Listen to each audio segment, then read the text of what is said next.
අයිබෝවන් අද අපි කතා කරන්නේ ලංකාවේ ඔෆිස් යන අයට බලපාන දෙයක් ගැනයි ඔෆිස් එකේ සෞඛ්‍යය.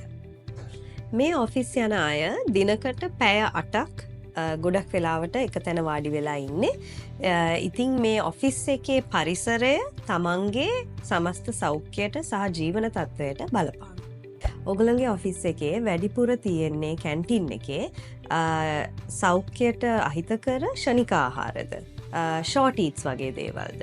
එහෙනම් ඒ කැන්ටින් එකට ඇතුළත් කරන්න බලන්න දේශීය පළතුරු වැනි දේවල් නැත්නම් එළවලු වගේ සෞඛ්‍ය සම්පන්න ආහාර වේලක් ගන්න පුළුවන් දේවල් ඇතුළත් කරගන්න බලන්න. ඔගොල්ලෝ ඔෆිස් එකේ ගොඩක් වෙලා වාඩි වෙලාද ඉන්නේ.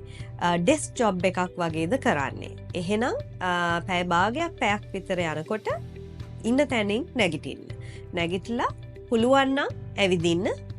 එක කෝල් එකක් ආවොත් ඩෙස්ක් එක වටේ ඇවිදින්න පුරුදු වෙන්න.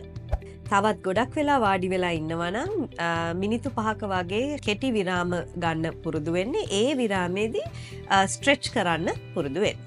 තමන්ගේ ඔෆිස් එකේ පරිසරය සෞඛ්‍ය සම්පන්න කරගන්න පොඩි දේවල් කරන්න පුළුවන් තමන්ව මෝටිවේට් කරන්න. ඉතින් එකක් තමයි වෙයින් ස්කේල් එකක් ගෙනල්ලා බර බලා ගන්න පුළුවන්, උස බලන්න පුළුවන්. එතකොට බිගස් ලූසර් වගේ තරඟවල් කරන්න පුළුවන් තමන්ගේ ඔෆිස් එකේ වැඩියෙන්ම බර අඩු කරගත්තේ කවුද කියලා. ඒ විදිහට එතකොට එක්කෙනෙක් අඩු වෙනකොට අපිට මොටිවේෂන් එක එනවා තව අඩු කරගන්න බර. මෙහෙම තමන්ගේ ඔෆිස් එකේම පරිසරය හදාගන්න පුළුවන්.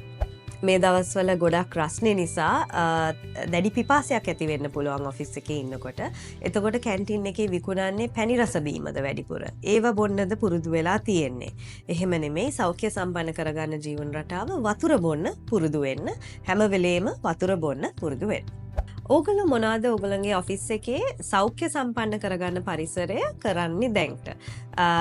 යෝගා සෙෂන්ස් කරනවද උදේට? නැත්නම් කණ්ඩායම් වශයෙන් ඇවිදිනවද හවස?